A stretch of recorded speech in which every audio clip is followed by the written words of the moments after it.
சிவம் Sai academy. எங்கள் கனவு உங்களின் அரசு வேலை.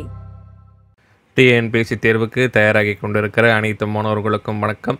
டிஎன்பிஎஸ்சி தேர்வு நெருங்கிவிட்ட நிலையில் இந்த வகுப்பில் உங்களுக்கு மிக மிக முக்கியமான ஒரு விஷயத்தை தான் கற்றுக் கொடுக்க போகிறேன். டிஎன்பிஎஸ்சி தேர்வில் எப்படிப்பட்ட கடினமான வினாக்கள் நமக்கு கேட்டாலும், நம்மளால் விடையே அளிக்க முடியாத அளவுக்கு மிக மிக கடினமான வினாக்கள் நமக்கு கேட்டாலும் நம்மால் மிக எளிமையாக விடையளிக்கக்கூடிய வகையில் நமக்கு பயன்படக்கூடிய 15 சீக்ரெட் ட்ரிக்ஸை நான் உங்களுக்கு சொல்லித்தரப்போகிறேன்.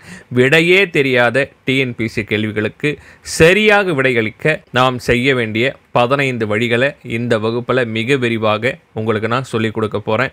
How to answer unknown TNPSC questions, இதுதான் இந்த வகுப்பில் நம்ம பார்க்க போகிற டாபிக். இந்த 15 ட்ரிக்ஸில் ஒரு ட்ரிக்ஸை நீங்கள் மிஸ் பண்ணால் கூட மதிப்பெண் இழப்பதற்கு வாய்ப்பு இருக்குது. அதனால் 15 ட்ரிக்ஸுமே நீங்கள் கண்டிப்பாக கற்றுக்கணும். கடைசி 5 ட்ரிக்ஸ் ரொம்ப முக்கியமான ட்ரிக்ஸு. இந்த அனைத்துமே டிஎன்பிஎஸ்சி 2024-25 கேட்கப்பட்ட வினாத்தாளில் அடிப்படையில் எடுக்கப்பட்டது தான். எனவே இதை நீங்கள் பொறுமையாக கவனமாக கவனிச்சிங்கன்னா நிச்சயமாக எக்ஸாம் ஹாலில் எவ்வளவு கடினமான கேள்வி நமக்கு கேட்டாலும் மிக எளிமையாக, கேள்வியே தெரியலனாலும் நம்மளால் விடையளிக்க முடியும். நம்ம எல்லாருக்குமே கடினமான சூழ்நிலை வரும்.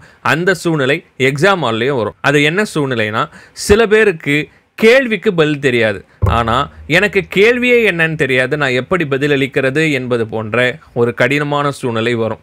அந்த கடினமான சூழ்நிலை வரும்போது நீங்கள் என்ன செய்யணும்னா, டக்குன்னு நான் இப்போ சொல்லக்கூடிய அந்த 15 ஐடியாஸை பயன்படுத்தினீங்கன்னா அது கண்டிப்பாக உங்களுக்கு உதவும். நீங்கள் டிஎன்பிஎஸ்சி தேர்வில் தேர்ச்சி பெறணும்னு விருப்பப்பட்டாலும் சரி, இல்லை ஸ்டேட் ரேங்க் எடுக்கணும்னு நினச்சாலும் சரி, நீங்கள் படித்த கேள்விகளை மட்டும் ஆன்சர் செய்து உங்களால் தேர்ச்சி பெறவோ அல்லது ஸ்டேட் ரேங்க் பெறவோ முடியாது.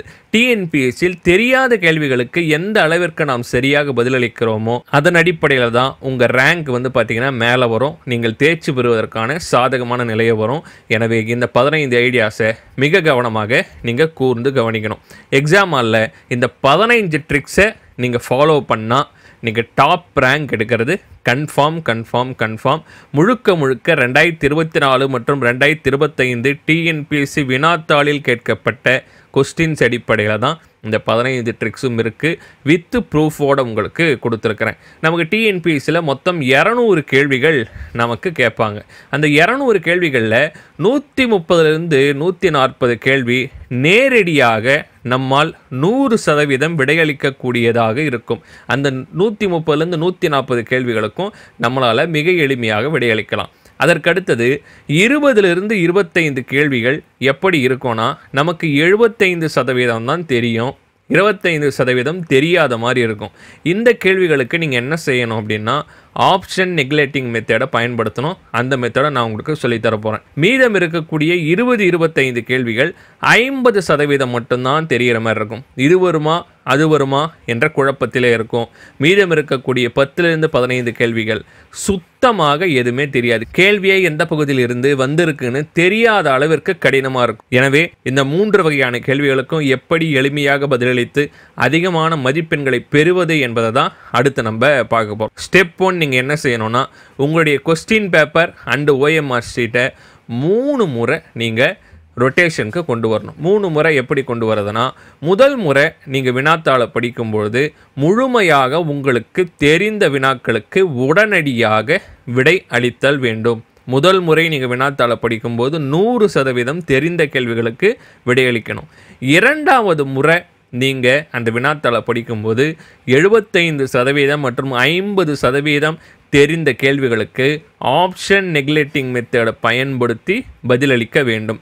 இப்படி நீங்கள் பதிலளிச்சிங்கன்னா கிட்டத்தட்ட ஒரு 170 வினாக்களுக்கு நீங்கள் தற்போது விடையளித்து இருப்பீங்க. கடைசியாக 3வது முறை நீங்கள் வினாத்தாளை படிக்கும்போது உங்களுக்கு விடையே தெரியாத கேள்விகளுக்கு இந்த ட்ரிக்ஸை பயன்படுத்தி பதிலளிக்கணும். இந்த மாதிரி நீங்கள் ஒரு வினாத்தாளை 3 முறை கண்டிப்பாக திருப்புதல் வேண்டும்.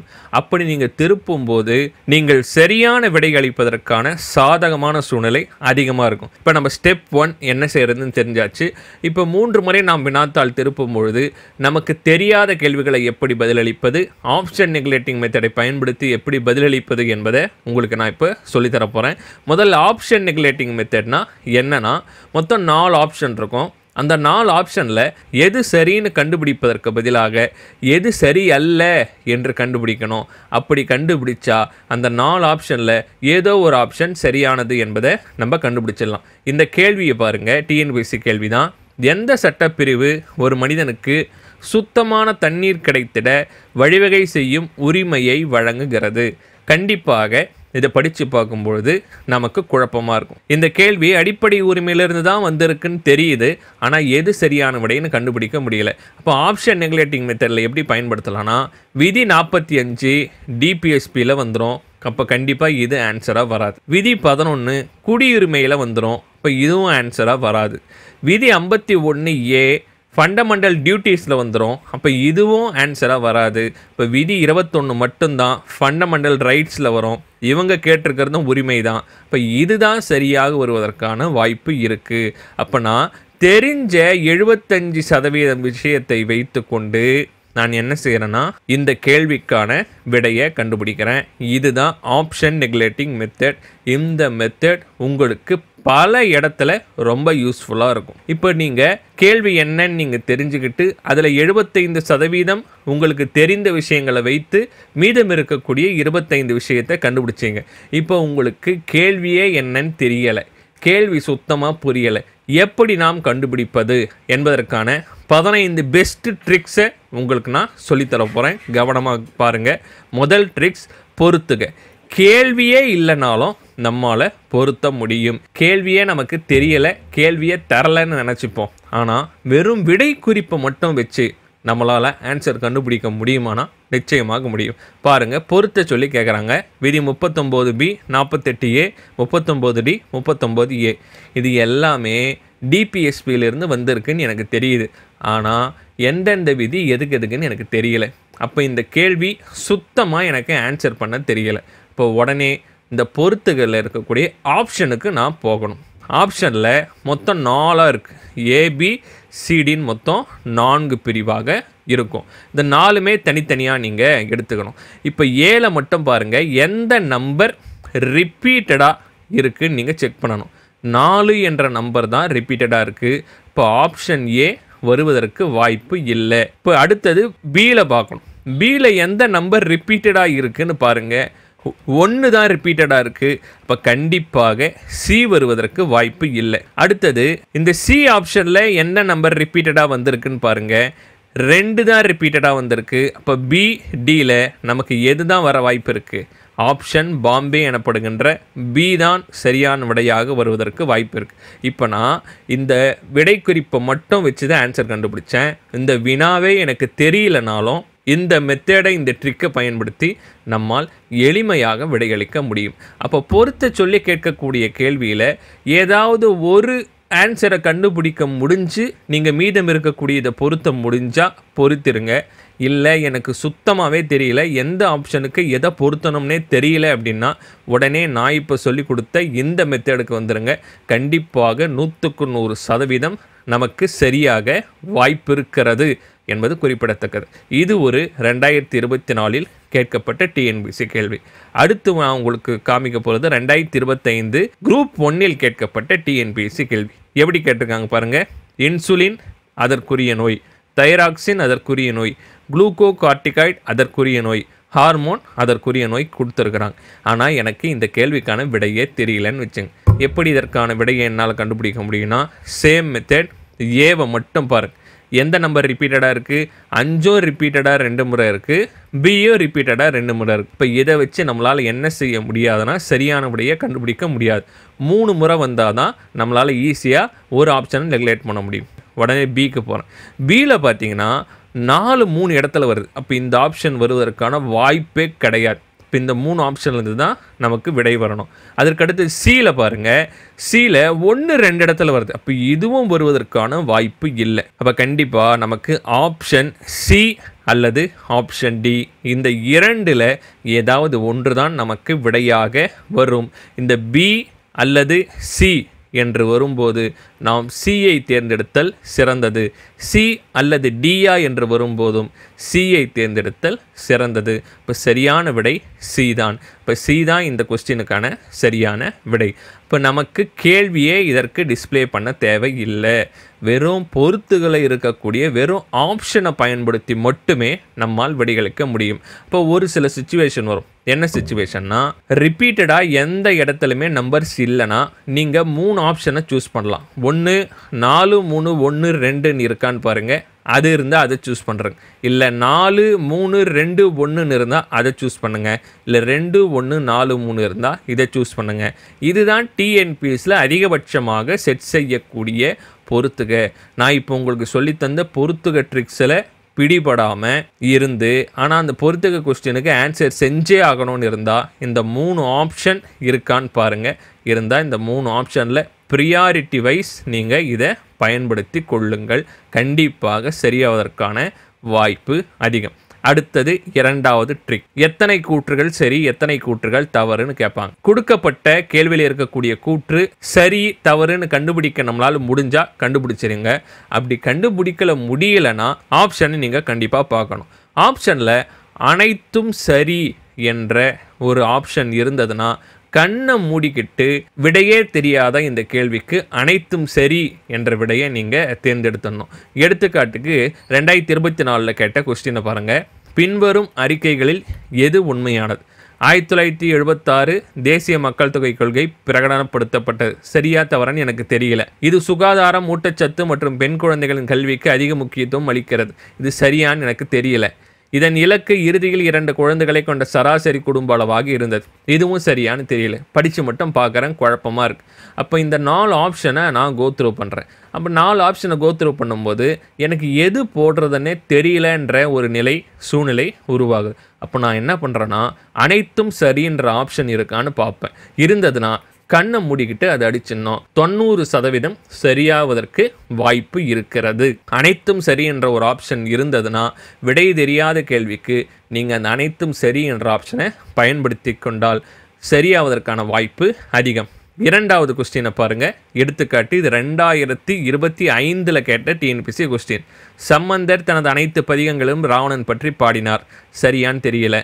சம்பந்தர் தனது அனைத்து பதிகங்களையும் திருமால், பிரம்மா, சிவன் பற்றி பாடினார். சரியான்னு தெரியல. சம்பந்தர் தனது அனைத்து பதிகங்களிலும் தன்னை பற்றியும் தன் ஊரை பற்றியும் பாடியுள்ளார். சரியான்னு தெரியல. இப்போ ஆப்ஷன் பார்க்குறேன்.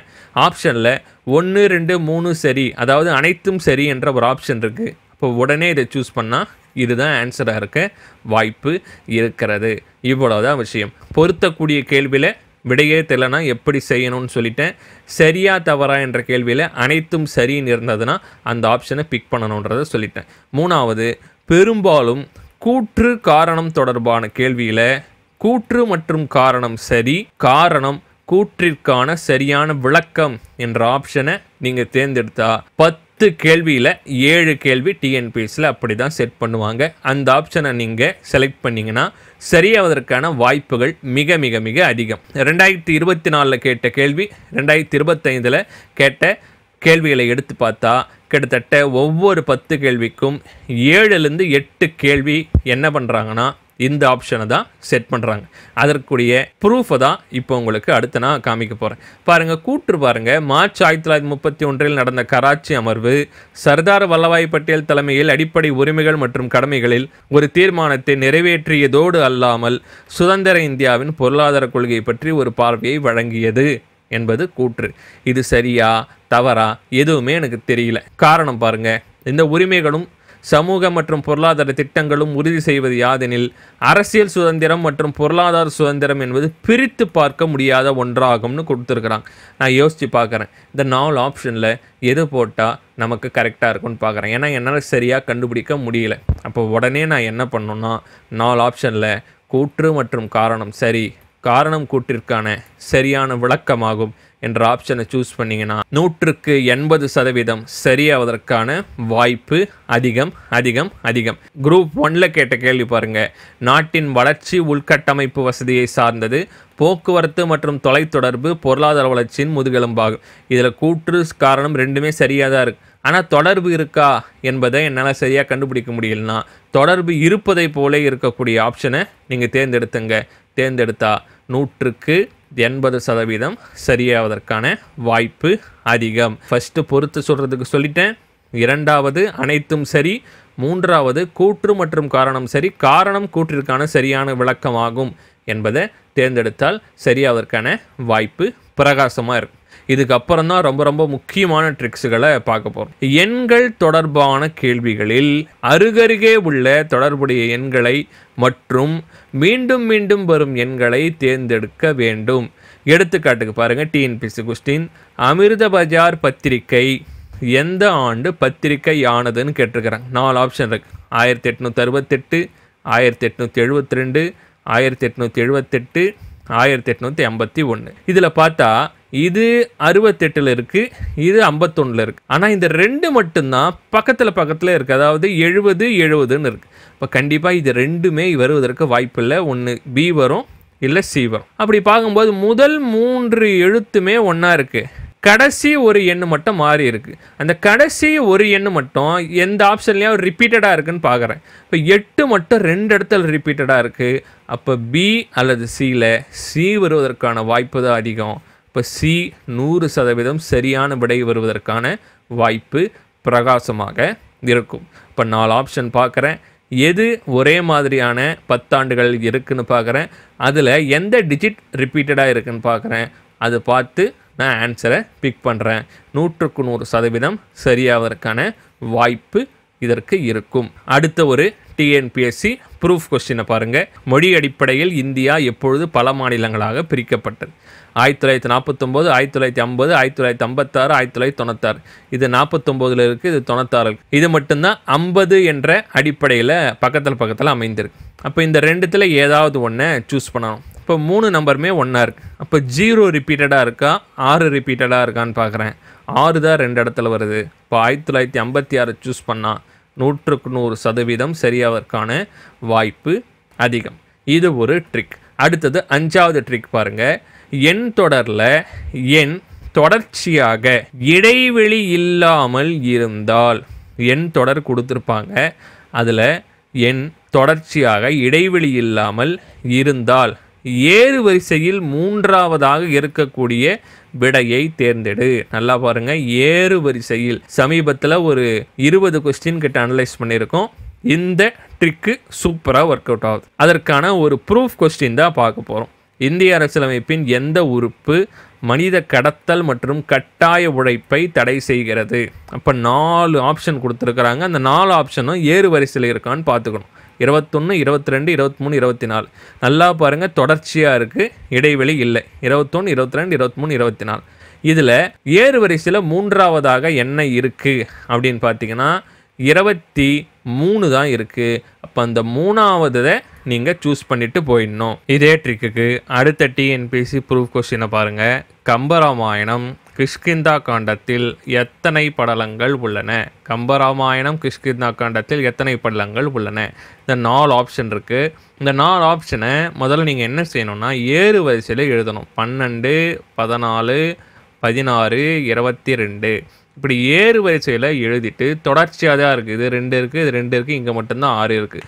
இது போல் தொடர்ச்சியாக இருந்தால் 3ஆவதாக வரக்கூடியதை நீங்கள் சூஸ் பண்ணால் சரியாவதற்கான வாய்ப்புகள் அதிகம். அப்படி பார்த்தா இதற்கான ஆன்சர் 16. இந்த ட்ரிக்கு ரொம்ப ரொம்ப ரொம்ப முக்கியமான ட்ரிக்கு. சமீபத்தில் இருக்கக்கூடிய டிஎன்பிஎஸ்சி கொஸ்டின்ஸில் இந்த மாதிரியான விடைகள் அமைந்திருக்கிறது. இது 5வது ட்ரிக்கு. 6வது ட்ரிக்கை பாருங்கள். எண் தொடர் தொடர்ச்சியாக இல்லாமல் இடைவெளி விட்டு இருந்தால், இதுக்கு முன்னாடி பார்த்தது இடைவெளி இல்லாமல், இப்போ நான் உங்களுக்கு சொல்ல போகிறது இடைவெளி விட்டு இருந்தால் ஏறு வரிசையில் 2ஆவது விடையை தேர்ந்தெடு. நல்லா பாருங்கள், இது முழுக்க முழுக்க உங்களுக்கு ஆன்சரே தெரியாத கொஸ்டினுக்கு தான் அப்ளிகபிள் பண்ணணும். ஆன்சர் தெரிஞ்சால் நீங்கள் டைரெக்டாக போட்டுற போகிறீங்க. எனக்கு கொஸ்டினே புரியல, தெரியல, ஆனால் நிறைய நம்பர் கீழே கொடுத்துருக்குறாங்கன்னா நான் இப்போ சொல்லி கொடுத்துட்ருக்கிற ட்ரிக்கை யூஸ் பண்ணி நீங்கள் ஆன்சர் பண்ணலாம். என்ன பண்ணணும்னா தொடர்ச்சியாக இல்லாமல் இடைவெளி விட்டு இருந்தால் ஏறு வரிசையில் 2ஆவது விடையை தேர்ந்தெடுக்கணும். இந்தியாவில் எத்தனை உயிர்கோள காப்பகங்கள் உள்ளனன்னு கேட்டிருக்கிறாங்க. 4 ஆப்ஷன் இருக்குது. இந்த 4 ஆப்ஷனையும் ஏறு வரிசையில் எழுதுங்க. 16, 18, 22, 23. இப்போ ஏறு வரிசையில் இரண்டாவதை சூஸ் பண்ண சொல்லியிருக்கேன். ஏன்னா இதில் தொடர்ச்சியாக இல்லை, இடைவெளி விட்டு இருக்கிறது. இப்போ தொடர்ச்சியாக இல்லாமல் இடைவெளி விட்டு இருந்தால் இரண்டாவது ஆப்ஷனை சூஸ் செய்கிறது டிஎன்பிஎஸ்சி ஆப்ஷனுக்கு சரியாக வரும். அடுத்தது மீண்டும் ஒரு டிஎன்பிஎஸ்சி ப்ரூஃப் கொஸ்டின். இந்தியாவில் தேசிய நதி பாதுகாப்பு திட்டத்தின் கீழ் எத்தனை நகரங்கள் மற்றும் இடைநிலை ஆறுகள் உள்ளடக்கப்பட்டனன்னு கேட்டிருக்கிறாங்க. இதையே நீங்கள் அதே போல் ஏறு வரிசைப்படுத்தி பாருங்கள். முதல்ல 125 நகரம், இரண்டாவது 152 நகரம், மூன்றாவது 215 நகரம், நான்காவது 512 நகரம். இதில் பார்த்தாலும் ரெண்டாவது 152 தான். இதுதான் டிஎன்பிஎஸ்சி ஆன்சரும் கூட. அதே போல் இடைநிலை ஆறுகள்லையும் பாருங்கள். முதல்ல 25 ஆறுகள், இரண்டாவது 27 ஆறுகள், மூன்றாவது 30 ஆறுகள், நாலாவது 33 ஆறுகள். 152 27 இருக்கிற பேர் தான் டிஎன்பிஎஸ்சியில் ஆன்சராக கொடுத்துருக்குறாங்க. இது அவங்க ரீசன்ட் ட்ரெண்டில் ஃபிக்ஸ் பண்ணியிருக்கிற ஆப்ஷன்ஸ். எனவே இந்த ரீசன்ட் ட்ரெண்ட் பேஸில் கண்டிப்பாக இது உங்களுக்கு ஒர்க் அவுட் ஆகும். இந்த ட்ரிக்ஸு 2024 கேட்ட ஒரு கொஸ்டினை பாருங்கள். தமிழில் கேட்டிருக்கிறாங்க. மாப்போ சிவஞானம் சட்டமன்ற மேலவைத் தலைவராக பதவி வகித்த ஆண்டு எதுன்னு கேட்குறாங்க. ஸோ தொடர்ச்சியாக இல்லாமல் இடைவெளியோடு இருக்கான்னு பார்க்கணும். அப்படி இருந்தால் ஏறு வரிசைப்படுத்தணும். ஏறு வரிசைப்படுத்தும் போது முதல்ல 1969 தான் வரும். அடுத்தது 1972 வரும். அதற்கடுத்தது 1979 வரும். அதற்கடுத்தது 1982 வரும். இப்படி வந்தால் எத்தனையாவது சூஸ் பண்ண சொல்லியிருக்கிறேன்? இரண்டாவது சூஸ் பண்ண சொல்லியிருக்கேன். இப்போ இதுதான் சரியான விடை. இது டிஎன்பிஎஸ்சியுடைய ரீசன்ட் ட்ரெண்ட் பேஸில் அமைக்கப்பட்ட ட்ரிக்கு. ஸோ 6 ட்ரிக்கு நம்ம இது வரைக்கும் முடிச்சிருக்கிறோம். அடுத்து நம்ம பார்க்க போகிறது 7வது ட்ரிக். சயின்ஸில் மேக்ஸில் எதுவுமே எனக்கு தெரியல, கொஸ்டினே தெரியல, ஆனால் ஆன்சரில் மட்டும் 0ன்னு ஒரு நம்பர் இருக்குது, அப்படி இல்லைனா 1ன்னு ஒரு நம்பர் இருக்குது, அப்படி இல்லைனா இன்ஃபினிட்டின்னு இருக்குதுன்னு வச்சுங்க. இந்த 3 நம்பரை எப்படி பயன்படுத்தினா நம்ம சரியான விடையாக மாற்ற முடியும் என்பதை தான் அடுத்து நான் உங்களுக்கு சொல்லித்தர போகிறேன். கொஸ்டினில் மேக்ஸில் மைனஸ்ன்னு வந்திருந்ததுன்னா 0 பயன்படுத்திக்கணும், ப்ளஸ்ன்னு வந்திருந்ததுன்னா 1 பயன்படுத்திக்கணும், 0 1 இல்லாத இடத்துல இன்ஃபினிட்டி இருந்ததுன்னா இன்ஃபினிட்டியை பயன்படுத்திக்கணும். அவ்வளோதான். இப்போ டிஎன்பிஎஸ்சி ப்ரூஃப் கொஸ்டினை பார்த்தா உங்களுக்கு புரிஞ்சிடும். ஒரு தனிமத்தின் பொருண்மை ஏ எனில் அதன் அணுக்கருவின் பருமன் எந்த விகிதம் என்று கேட்டிருக்கிறாங்க. அப்போ பாருங்கள், ஏனா இந்த A² 3 4 அதெல்லாம் எதுவும் வேணாம். ஏ மேலே 1 இருக்கா, அதே ஏ மேலே 1 இருக்கிற ஆப்ஷனை நீங்கள் பயன்படுத்தி கொண்டால் உங்களுக்கு சரியாவதற்கான வாய்ப்பு மிக மிக மிக அதிகம். மேக்ஸில் பாருங்கள், ABCLM என்பன கூட்டுத்தொடர் வரிசையில் இருந்தால் 2A - B - 2C + 2M என்பது யாதுன்னு கேட்டிருக்கிறாங்க. அப்போ 2 மைனஸ் வந்திருக்கு. ஆப்ஷனில் 1 2 3 0ன்னு இருக்குது. கொஸ்டினில் மைனஸ் வந்திருக்கிறதால கண்டிப்பாக ஆன்சரில் 0 இருக்கிறத நம்ம பயன்படுத்தி கொண்டால் சரியாவதற்கான வாய்ப்பு அதிகம். ஏன்னா 1 ஆப்ஷனில் இருக்குது, 1 பயன்படுத்தலாமான்னு நீங்கள் கேட்பீங்க. ஆனால் மைனஸ் இருப்பதால், கொஸ்டினில் மைனஸ் இருப்பதால் நீங்கள் 0 பயன்படுத்தினால் உங்களுக்கு சரியாவதற்கான வாய்ப்பு மிக மிக அதிகம். இப்போ எதிர்குறி இருந்தால் 0ஐ பயன்படுத்துங்கள். ஒரு வேளை கொஸ்டினில் நேர்குறி இருந்தால் அதற்கான டிஎன்பிஎஸ்சி ப்ரூஃப் கொஸ்டின் பாருங்கள். x + y² y + x³ z + x power 4 என்பதன் மீப்போவா யாதுன்னு கேட்குறாங்க. இதை எப்படி போடுறதுன்னு உங்களுக்கு தெரியல.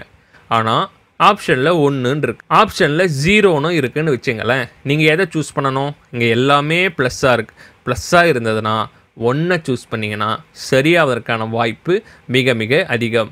இந்த ட்ரிக்ஸ் எல்லாமே முழுக்க முழுக்க விடையே தெரியாத கேள்விகளுக்கு பயன்படுத்துங்க. கண்டிப்பாக அதிக வினாக்கள் சரியாகும், உங்களுடைய மதிப்பெண் அதிகமாகும், டாப் ரேங்க் போவதற்கான வாய்ப்பும் பிரகாசமாக இருக்கும். அடுத்த ட்ரிக்கை பாருங்கள். மிக மிக மிக முக்கியமான ஒரு ட்ரிக். தவறானதை கண்டுபிடிக்கும் முறை. 4 கூற்று கொடுப்பாங்க. அந்த 4 கூற்றில் எது மட்டும் தவறு என்று நமக்கு கேட்பாங்க.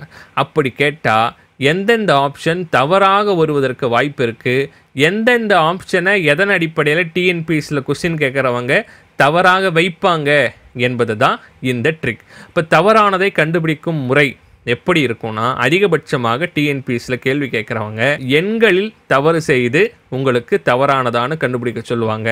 வருடங்களில் எண்ணிக்கையில் அவங்க என்ன செய்வாங்கன்னா மாற்றி வச்சிருவாங்க. அந்த கூற்று தான் தவறாக இருக்க வாய்ப்பு இருக்கும். இதற்கான டிஎன்பிஎஸ்சி ப்ரூஃப் கொஸ்டினை பாருங்கள். சமுத்திரகுப்தர் தொடர்பான ஒரு கொஸ்டின். நான் ஹிஸ்ட்ரியை படிச்சுக்கிட்டு போகல, ஆனால் இந்த கொஸ்டினை கேட்டுட்டாங்க. இப்போ இந்த கொஸ்டினை நான் படித்து பார்க்குறேன், எனக்கு புரியலை, தெரியலை, ஆனால் நான் கண்டுபிடிச்சே ஆகணும் இந்த கொஸ்டினுக்கான ஆன்சரை. எப்படி கண்டுபிடிக்கலாம்? சமுத்திரகுப்தர் தொடர்பான கூற்றுகளில் தவறானதை நான் தேர்ந்தெடுக்கணும். அப்போ நமக்கு ட்ரிக்கு என்ன சொல்லுது? எண்களில் கண்டிப்பாக டிஎன்பிஎஸ்சியை ஆப்ஷன் செட் செய்கிறவங்க தப்பு பண்ணுவாங்க. அதை சூஸ் பண்ணால் வாய்ப்பு அதிகம்ன்ற ட்ரிக்கு நமக்கு தெரியுதுன்னா அப்போ அதை தான் நம்ம சூஸ் பண்ணோம். எப்படி சூஸ் பண்ணுற பாருங்கள். குப்த பேரரசின் 3வது ஆட்சியாளர் சமுத்திரகுப்தர். நான் என்ன சொன்னேன்? எண்களில் தவறு செய்வாங்க. அப்போ இது தவறாக இருக்க வாய்ப்பு இருக்குது. இவரது ஆட்சி பரப்பு நர்மதா முதல் இமயமலை வரை பறந்திருந்தது. இது பார்த்தீங்கன்னா எண்ணே இல்லை. இப்போ இதை நான் சூஸ் பண்ணலை, தவறுன்னு. மகாராஜா என்ற பட்டம் பெற்றவர். இதுலேயும் எண் இல்லை, நான் இதையும் தவறுன்னு சூஸ் பண்ணலை. 4வது ஆப்ஷன் 6 வகையான நாணயங்களை அச்சிட்டார். இதில் எண் இருக்குது. அப்போ டிஎன்பிஎஸ்சியில் ஆப்ஷன் செட் பண்ணுறவங்க எண்ணில் தான் ஆப்ஷன் வைப்பாங்க. அப்போ நான் இந்த 2த்தையும் சூஸ் பண்ணிக்கிறேன். 1 தவறு 4 தவறுன்னு சூஸ் பண்ணிக்கிறேன். அப்படி பார்த்தா ஆப்ஷன் ஏவை சூஸ் பண்ணியிருந்தா அந்த ஆப்ஷன் சரியாவதற்கான வாய்ப்பு மிக அதிகம். அதுதான் சரியான விடையும் கூட. இப்போ டிஎன்பிஎஸ்சியில் எண்கள், வருடங்கள் தொடர்பான இடங்களில் மதிப்பை மாற்றி வச்சு உங்களை குழப்புவாங்க. எனவே அந்த கூற்றுகளை நீங்கள் தவறான கூற்றுகளாக நீங்கள் சூஸ் பண்ணிங்கன்னா உங்களுடைய விடை சரியாவதற்கான வாய்ப்பு மிக மிக அதிகம். அடுத்து பார்க்க போகிறது 9வது trick, the most important trick related to science and technology current affairs. அறிவியலில் கேட்குற கேள்விகளுக்கும் நடப்பு நிகழ்வில் கேட்கிற கேள்விகளுக்கும் எப்படி எளிமையாக பதிலளிப்பது என்பதை தான் நம்ம இந்த ட்ரிக்கில் தெரிஞ்சுக்க போகிறோம். அறிவியல் மற்றும் நடப்பு நிகழ்வுகளில் கேள்வியே பார்க்காதீங்க. 4 ஆப்ஷனில் எந்த ஆப்ஷன், எந்த விடை நீளமாக இருக்கிறதோ அந்த விடையை நீங்கள் தேர்ந்தெடுங்கள். சரியான விடை இவ்விரு பகுதிகளிலும் நீண்ட விடைகளாகவே இருக்கும். ஏன்னா அறிவியலில் இருக்கக்கூடிய பல்வேறு பெயர்கள் பெரியதாக இருக்கும். நடப்பு நிகழ்வுகளில் இருக்கக்கூடிய விளக்கங்கள் நீளமாக தான் இருக்கும். அதனால் நீங்கள் என்ன செய்யணும்னா நீளமாக இருக்கக்கூடிய விடையை நீங்கள் தேர்ந்தெடுக்கலாம். ஏன்னா சரியான விடையை யாராலும் சுருக்கி வைக்க முடியாது. சரியான விடையை அது எப்படி சரியாக இருக்கிறதோ அதுபோல தான் வைக்க முடியும். அப்போ science and tech, current affairs இதில் நீளமாக இருக்கக்கூடிய விடையை தேர்ந்தெடுங்க. அதற்கான டிஎன்பிஎஸ்சி ப்ரூஃப் கொஸ்டின் பாருங்கள். இந்தியாவில் தயாரிப்போம் திட்டத்தின் நோக்கம் என்னன்னு கேட்குறாங்க. 4 ஆப்ஷனில் எது பெருசாக இருக்குன்னு பார்க்குறேன். அதை டிக் பண்ணால் நமக்கு சரியாவதற்கான வாய்ப்பு இருக்குது. இவ்வளவு தான். இப்போ சயின்ஸ் அண்ட் டெக்கில் அதை பயன்படுத்திங்க, கரண்ட் அஃபேர்ஸை பயன்படுத்தி. அடுத்தது ட்ரிக்கு 10. இந்த ட்ரிக்கு 10 என்னென்னா மிக முக்கியமாக 2 சப்ஜெக்டை பற்றினது, 2 பர்சன்ஸை பற்றினது. அது எந்த 2 சப்ஜெக்ட்னா, ஒன்று இந்தியன் நேஷனல் மூமெண்ட், மற்றொன்று தமிழ்நாட்டின் சமூக நீதி மற்றும் அரசியல் இயக்கங்கள். இந்த 2 பாடங்களில் கேட்கப்படுகின்ற கேள்விகளில் பெரியார் அவர்களின் பெயரோ அல்லது அம்பேத்கர் அவர்களின் பெயரோ இருந்தால் உங்களுக்கு கேள்விக்கான பதிலே தெரியலனா பெரியாரை சூஸ் பண்ணிவிடுங்க கண்ணை மூடிக்கிட்டு. இல்லைனா அம்பேத்கர் அவர்களை சரியான விடையாக தேர்ந்தெடுத்துருங்க. கண்டிப்பாக உங்களுக்கு அதிகமாக இதுதான் சரியான விடையாக வருவதற்கு வாய்ப்பு இருக்கும். எடுத்துக்காட்டு வேணால் பாருங்கள். சுதந்திரம், சமத்துவம், சகோதரத்துவத்தை போதிக்கும் மதத்தை நான் விரும்புகிறேன் என்று கூறியவர் யாருன்னு கேட்டிருக்கிறாங்க. இதில் பெரியாரும் இருக்கிறார், அம்பேத்கரும் இருக்கிறார். ஆனால் சுதந்திரம், சமத்துவம், சகோதரத்துவம் என்பது ஒன்று இந்திய தேசிய இயக்கத்தில் வரும், இல்லை அரசியலமைப்பில் வரும். அதனோடு தொடர்புடையவர் யார்? அம்பேத்கர் அவர்கள் தான். இப்போ அம்பேத்கரை சூஸ் பண்ணிங்கன்னா 100க்கு 100% வருவதற்கு வாய்ப்பு இருக்குது. அடுத்த ஒரு டிஎன்பிஎஸ்சி ப்ரூஃப் கொஸ்டின் பாருங்கள். மனிதன் சுதந்திரமாக பிறக்கிறான், சுயமரியாதை அவனின் பிறப்புரிமை, சமூக நீதி சமூக சமத்துவத்தை உறுதிப்படுத்தும் என்று கூறியவர் யார்? இது சமூக நீதி சமூக அரசியல் இயக்கங்கள்லேருந்து கேட்டிருக்கிறாங்க. இதுலேயும் தந்தை பெரியார் ஆப்ஷனில் இருக்கிறாரு, அம்பேத்கர் ஆப்ஷனில் இருக்கிறார். ஆனால் இது சுயமரியாதை பற்றி குறிப்பிடுவதால் தமிழ்நாட்டின் அரசியல் இயக்கங்களுக்கு உள்ளே போயிடுது. இப்போ தமிழ்நாட்டின் அரசியல் இயக்கங்கள் தொடர்பான கொஸ்டின்ஸில் நீங்கள் பெரியாரை தேர்ந்தெடுத்தீங்கன்னா 100% அந்த கேள்விக்கான விடை சரியாவதற்கு வாய்ப்பு இருக்குது. இப்போ இந்த இடத்துல நீங்கள் பெரியாரையும் இதற்கு முன்பு இருக்கக்கூடிய கேள்வியில் நீங்கள் அம்பேத்கரையும் தேர்ந்தெடுத்தா இந்த 2 கேள்விக்குமே உங்களுக்கு முழு மதிப்பெண் கிடைக்கும். இப்போ 2 விஷயத்த சொல்லியிருக்கிறேன். இந்திய தேசிய இயக்கம் அரசியலமைப்பு அல்லது தமிழ்நாட்டின் சமூக நீதி அரசியல் இயக்கங்கள் தொடர்பான கேள்விகளில் பெரியார் அம்பேத்கர் பெயர் இருந்ததுன்னா கண்ணை மூடிக்கிட்டு சூஸ் பண்ணுங்க. அந்த கேள்வி என்ன டிமாண்ட் பண்ணுதோ அதை பேஸ் பண்ணி 2 பேரில் ஒருவரை சூஸ் பண்ணிட்டீங்கன்னா விடை சரியாக வருவதற்கு 100% வாய்ப்பு இருக்கிறது. அடுத்தது 11வது ட்ரிக், மிக மிக மிக முக்கியமான மோஸ்ட் இம்பார்ட்டன்ட் ட்ரிக். நமக்கு ஒரு கொஸ்டின் கேட்குறாங்க. அந்த கொஸ்டினுக்கான ஆப்ஷன்ஸில் ஏதாவது ஒரு ஆப்ஷனில் அடைப்புக்குறியில் டிரான்ஸ்லேஷன் கொடுத்துருந்தாங்கன்னா கண்ணை மூடிக்கிட்டு அந்த ஆப்ஷன்ஸை நீங்கள் சூஸ் பண்ணிங்கன்னா அதுதான் சரியான விடையாக இருக்கும். விடைகளில் அடைப்புக்குறியில் மொழிபெயர்ப்பு இருந்தால் கண்டிப்பாக அதுதான் விடை. ப்ரூஃப் கொஸ்டினை பார்க்கலாமா? இந்தியாவில் 5 ஆண்டு திட்டம் எந்த நாட்டை பின்பற்றி நடைமுறைப்படுத்தப்பட்டது? இதில் பாருங்கள், இந்த 3 ஆப்ஷனுக்குமே எந்த டிரான்ஸ்லேஷனுமே கிடையாது. ஆனால் இந்த ஒரு ஆப்ஷனுக்கு மட்டும் டிரான்ஸ்லேஷன் கொடுத்துருக்குறாங்க. காரணம் என்னென்னா அந்த ஆப்ஷன் சரி என்பதை அவங்க நிரூபித்தே ஆக வேண்டும்.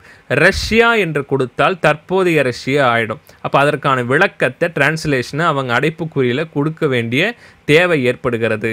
இப்போ எப்பொழுதெல்லாம் ஒரு சரியான விடையை நிரூபிப்பதற்கான தேவை ஏற்படுதோ அங்கே கூடுதல் கவனத்தை அவங்க செலுத்துவாங்க. அப்படி செலுத்தும்பொழுது அது அடைப்புக்குறியில் தென்படும். அப்போ அடைப்புக்குறியில் டிரான்ஸ்லேஷனோ விரிவாக்கமோ ஏதாவது இருந்தால் கண்ணை மூடிக்கொண்டு நீங்கள் அந்த ஆப்ஷனை தேர்வு செய்தால் விடையே தெரியாத கேள்விகளில் இந்த மாதிரியான விடைகளை தேர்ந்தெடுத்தால் நமக்கு சரியாவதற்கான வாய்ப்பு அதிகம். அடுத்தது ட்ரிக் 12, த மோஸ்ட் இம்பார்ட்டன்ட் ட்ரிக். இதை நீங்கள் கண்டிப்பாக ஃபாலோ செஞ்சே ஆகணும்.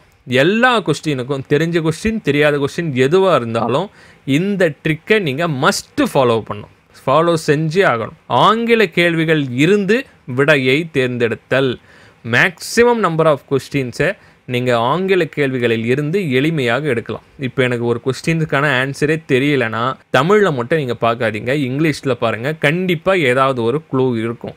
அந்த க்ளூ எப்படி இருக்கும் என்பதற்கான ஒரு டிஎன்பிசி ப்ரூஃப் கொஸ்டின் தான் இப்போ உங்களுக்கு சொல்லித்தர போகிறேன். கேள்வி பாருங்கள், சமீபத்தில் இஸ்ரோவால் ஏவப்பட்ட புவி கண்காணிப்பு செயற்கைக்கோள் எதுன்னு கேட்குறாங்க. இந்த 4 ஆப்ஷனில் எது தேர்ந்தெடுக்கிறதுன்னு கண்டிப்பாக உங்களுக்கு தெரியாது, கன்ஃபியூஷனாக இருக்கும். ஜிசாட் 30, ஜிசாட் 31, கார்டோசாட் 3, EOS 1ன்றது எனக்கு தெரியல. அப்போ உடனே ஏதாவது க்ளூ கிடைக்குமான்னு யோசிக்கும் போது இதற்கான இங்கிலீஷ் கொஸ்டினுக்கு நான் போகிறேன். இங்கிலீஷ் கொஸ்டின் எப்படி இருக்குது பாருங்கள். What is the name of latest earth observation satellite launched by ISRO? Earth observation satellite launched by ISRO. இப்போ EOS தான் அவங்க கேட்குறாங்க. இந்த 4 ஆப்ஷனில் ஒரே ஆப்ஷன் தான் EOS. இப்போ அதை தேர்ந்தெடுத்தால் முடிஞ்சு போச்சு. இப்போ பாருங்கள், பல பேர் கண்ணை மூடிக்கிட்டு சாபூத்ரின்னு இதற்கு ஆன்சர் போட்டிருந்தா அவங்க ஒரு மார்க்கை இழப்பதற்கான வாய்ப்பு அதிகம். அதுவே இங்கிலீஷில் இருக்கக்கூடிய கொஸ்டின்ஸில் ஏதாவது க்ளூ இருக்கான்னு செக் பண்ணிவிட்டு போட்டிருந்தா இந்த கேள்வி முழுசாக சரியாவதற்கான வாய்ப்பு இருக்குல்ல.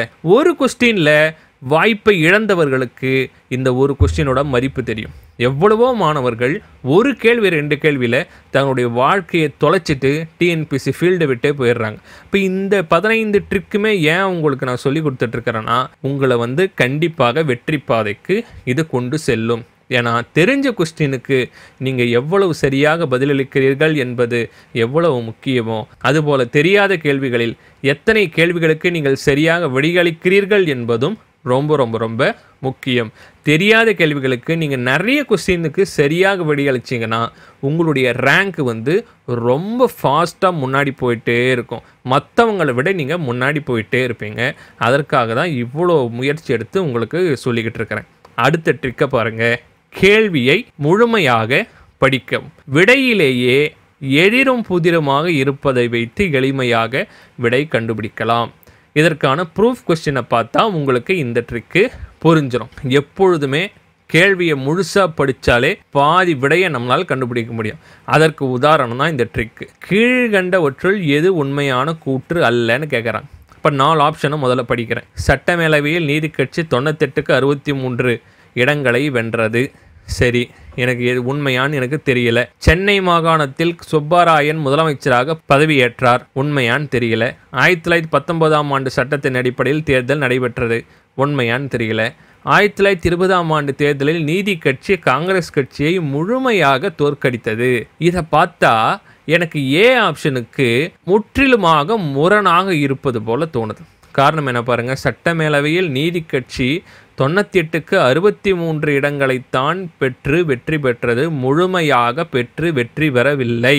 இப்போ இந்த ஏ ஆப்ஷனுக்கு முழுக்க முழுக்க டி ஆப்ஷன் எதிர்ச்சொல் போல, எதிர்பொருள் போல இருக்கிறது, எதிரும் புதிருமாக.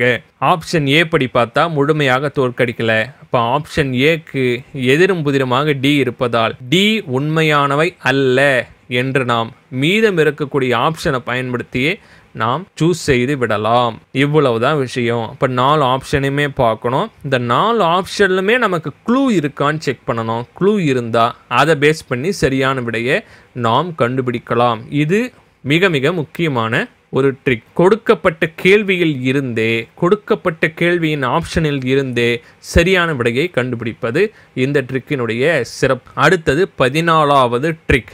இதை ரொம்ப ரொம்ப முக்கியமாக ஜென்ரல் ட்ரிக்காக நீங்கள் ஃபாலோ பண்ணணும். ஒரு வினாத்தாளில் உள்ள அனைத்து வினாக்களையும் முழுமையாக படிக்காமல் உங்களுக்கு தெரியாத கேள்விகளுக்கு விடை கொடுக்காதீர்கள்.